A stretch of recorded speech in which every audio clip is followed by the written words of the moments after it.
Yo les frères, comment ça va? J'espère que vous allez bien. Pour ma part, ça va tranquillement comme d'habitude. Aujourd'hui, on se retrouve pour l'avant-match du Barça face à l'Inter, match aller de Ligue des Champions, match très important encore une fois. C'est directement parti les frères.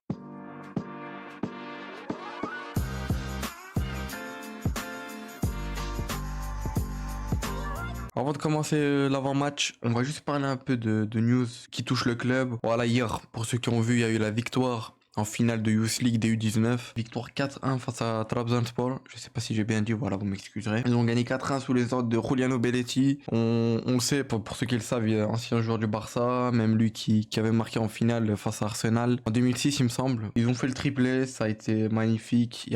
On voit que la Masia, encore une fois, c'est très fort. Il y a pas mal de talent, ça parlait d'un jour, je crois que c'est Ibrahim Diarra. Mais voilà, il a fait deux buts, pardon, et une passe D. Voilà, et il y a aussi pas mal de joueurs qu'on a déjà vu en équipe première comme Quensa, le défenseur qui était rentré même en Ligue des Champions, mais depuis qu'on l'avait plus vu. Voilà, ça fait plaisir pour l'avenir du club. Aussi pour parler, il y a Flick qui devrait signer son contrat jusqu'en 2027. Bien sûr, pour l'instant, il l'a dit en conférence de presse, parce que oui, je tourne après la conférence de presse. Il savait qu'il allait déjà entraîner l'équipe dès la saison prochaine, qu'il est heureux ici, que sa famille est heureuse, que tout le monde est heureux autour de lui. Pas le temps maintenant, il y a beaucoup de matchs très importants, il n'a pas le temps de parler de ça maintenant. Ou si on a eu l'arbitre qui arbitrera le match demain, qui sera Clément Turpin. Je pense qu'on le connaît, arbitre français. Je le connais pas plus que ça. Est-ce qu'il arbitre bien ou pas? Ça, je sais pas du tout. On verra bien ça demain. Bon, maintenant passons au match. L'Inter. On va affronter un Inter qui est mal ces trois derniers matchs. Trois derniers matchs sur trois défaites. Ça a commencé avec Bologne, où ils ont perdu 1-0 en toute dernière minute. C'est Orsolini, je crois, qui a mis le but. C'est possible que je me trompe. Orsolini qui a mis une retournée, enfin bref, dans les dernières minutes. Je pense que vous avez dû voir ça sur les réseaux. Ensuite, ils ont joué la demi-finale de Coupe d'Italie, je crois, face à l'AC Milan.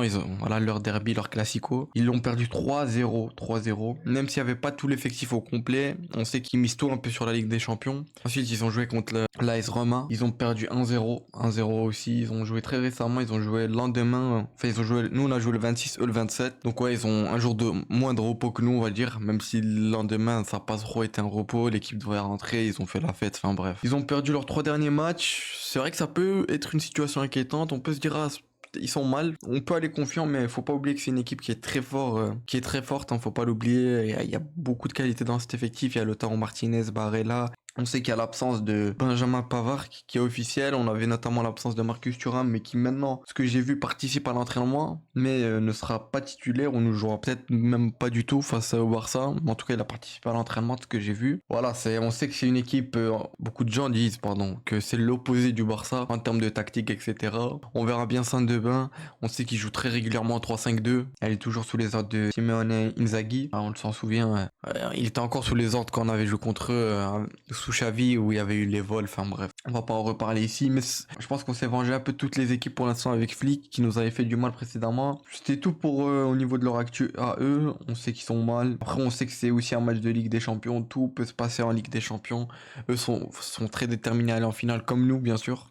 Lamine Yamal qui en a parlé, que pour beaucoup, leur première demi-finale de Ligue des Champions, qui sont déterminés à aller en finale. On a aussi Flick qui a dit qu'il y avait pas mal de fatigue dans cet effectif. Qu'il y aura peut-être des rotations, ce qui est un peu possible, mais pas trop. Moi, j'ai fait ma compo, mais je pense pas que ça va être ça. Je pense qu'il y aura un peu de rotation. Enfin, on en parlera de ça après. On a aussi Lamine Yamal. Ça sera demain son 100e match avec le FC Barcelone. A même pas encore 18 ans. C'est énorme. C'est incroyable, honnêtement. Wow. C'est incroyable. C'est vraiment un talent. Mais même en conférence de presse, moi qui l'ai suivi en direct, vraiment, c'est incroyable de voir un joueur de 17 ans être aussi mature dans ses réponses. Beaucoup de gens disent qu'il prend la confiance, etc. Mais c'est vraiment un joueur qui est très respectueux. Et ça, on est d'accord, parce que c'est pas un joueur qui s'énerve avant un match ou quoi. Voilà, certes, il fait des trucs avant le match, mais bon, c'est assumé comme il l'a dit.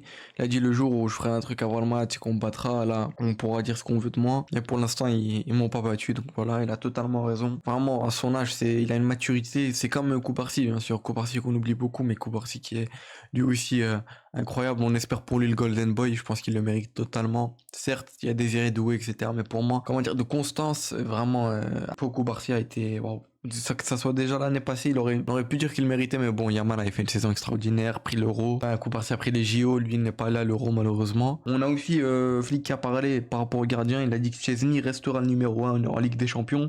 Il envisage peut-être de changer de gardien en Liga, ce qui est pas sûr encore, mais il envisage peut-être. On sait aussi que Flick a testé Araujo à gauche, en latéral gauche. Mais là, ce que j'ai vu des dernières news, le plus probable qu'il jouera à ce poste-là, ça serait Inigo Martinez avec un Araujo dans axial avec Poco Barsi. Comme j'ai dit, c'est un match très important, c'est un Inter très fort. On sait qu'ils ont Lautaro Martinez, ils ont Barella, Di Marco, ils ont une charnière très forte, Bastoni à Serbie et Bisek, je pense que ça sera Bisek comme il n'y a pas Pavard. Ils ont Sommer au goal, ils ont Fratesi qui va très certainement jouer. On sait que c'est une équipe qui peut être très dangereuse. Et puis voilà les frères, je pense que ça a été tout. Voilà, on sait que c'est une équipe qui va être très chiante à jouer, mais on y croit. Le Barça sont très motivés. On a vu que récemment on a gagné la Coupe du Roi avec un effectif totalement mort, très fatigué face à certes un Real qui n'est pas comme ces dernières années, un Real beaucoup plus en difficulté cette année. On a 2 titres là pour l'instant. On a gagné la Super Coupe face au Real, la Coupe du Roi face au Real récemment. On sait que voilà, il nous manque la Ligue des Champions, le championnat. Le championnat où ça va très très certainement se jouer le 11 mai. Donc voilà. Et puis voilà les frères, je pense qu'on va directement passer à la compo. Bon, au niveau de la composition, voilà, une compo assez classique, mais comme je vous ai dit, il y a pas mal de petits changements. Même si pour moi, on pourrait très certainement avoir un Olmo à la place de Ferran et un Fermin à la place de Olmo. Dans le sens où on sait qu'Olmo est sorti assez très tôt dans le match face à cette Coupe du Roi. On sait qu'il voulait le conserver pour l'Inter très certainement. Pour moi, je verrais plus un Olmo en faux neuf et un Fermin ici. Mais pour moi, je pense qu'il va quand même partir avec ça, Flick. Donc on commence avec Chesney au cage, il l'a dit, ça sera le numéro 1 en tout cas en Ligue des Champions, ça c'est sûr. Ça changera pas. Et de toute façon, Ter Stegen n'est pas inscrit en Ligue des Champions. En poste de latéral droit, Jules Koundé, le sauveur, j'ai envie de dire, qui nous a sauvés samedi en Coupe du Roi. Magnifique son but. Voilà, on sait que c'est l'un des meilleurs à son poste actuellement. Voilà, c'est Jules Koundé, il s'est vraiment beaucoup amélioré offensivement. Défensivement, il était déjà très fort, mais il s'est encore amélioré. Dans cette charnière défensif, je verrai un Araujo comme ça va être très certainement ça. Flick a testé Inigo Martinez et Araujo, et je pense que le plus apte, lui, il préfère que ce soit un gaucher qui joue du côté gauche. Donc Martinez, Araujo, on sait qu'aussi au niveau des passes, etc., c'est pas son point fort. Araujo ici, Kubarsi à côté de lui, voilà, je pense que j'ai pas besoin d'encore en parler. Kubarsi, c'est magnifique ce qu'il fait. À côté de lui, Inigo Martinez, voilà, il a joué face au Real quelques minutes, toute la fin de match, et il a vraiment pas mal joué. Certes, on sait que c'est peut-être pas on sait que être latéral, faut être rapide, mais il gère ça bien avec ses tacles, etc. Martinez, c'est un mec qui se bat, donc voilà, il est sur une grosse saison lui aussi. Donc voilà, cette charnière-là, assez classique avec le gardien. Dans ce milieu, voilà, j'ai envie de dire une paire de milieux très complémentaires, très très forte. Avec Pedri, voilà. Pedri, je pense que... En fait, j'ai l'impression de me répéter, mais il n'y a plus grand-chose à dire, c'est Pedri, voilà. À côté de lui, Frenkie de Jong. Frenkie de Jong qui a fait un très beau match face au Real Madrid. Il est sorti lui aussi à très tôt, mais il est sorti quand même, histoire qu'il se repose. Droite sur les ailes, voilà, Yamal, Rafinha, pour moi, ça va être même très sûr. On espère un grand Rafinha dans un grand soir. Comme j'ai dit, moi j'ai trouvé face au Real qu'il était un peu en dessous. Je dis pas qu'il a fait un match dégueulasse, mais juste qu'il a été un peu certainement en dessous. Mais on espère que là il sera en mode Ligue des Champions. Yamal, voilà. Yamal, c'est du Lamine Yamal, j'ai plus envie d'en parler. Au poste de numéro 10, pour moi, ça serait Olmo. Dani Olmo qui est sorti, qui a eu le temps de souffler. On a confiance en lui, Dani. On le sait, il est très très fort. Quand il est à 100%, c'est quelqu'un de très fort. On l'a vu encore une fois face au Real. Quand il est sorti, on a vu qu'on a eu moins cette maîtrise. Milieu de terrain, vraiment pour aller vers l'avant. On a un Ferran pour moi en pointe qui est sur une très très bonne saison. Comme il l'a dit, Flick, je dirais pas un prime parce qu'il est encore jeune, mais vraiment il est sur une très très bonne saison. C'est incroyable ce que fait Ferran. Vraiment, je souhaite que ça va continuer pour lui, même si pour moi, je pense que Flick, ici, il ferait monter Allemand en F9 et ici un Fermin. Ça pourrait être ça, ou alors cette compo là, ou alors je me trompe totalement. Mais en tout cas, la charnière, ça va être très très certainement ça. Il n'y aura pas de Gérard Martin malheureusement. Je pense que face à cette équipe de l'Inter, il compte peut-être pas sur lui. C'est une équipe qui est très chiante à jouer. Hugo Martinez, c'est quelqu'un qui est aussi très chiant. Il peut empêcher ça. On a un Araujo très fort physiquement, qui va vite. On a un Kubarsi pareil, un Kubarsi très très fort pour son âge. C'est exceptionnel ce qu'il fait. Voilà, pour moi, ce serait ça ma compo. N'hésitez pas à me dire vous ce que vous en pensez de la compo. Est-ce que vous êtes d'accord avec moi ou pas du tout? N'hésitez pas à me dire ça.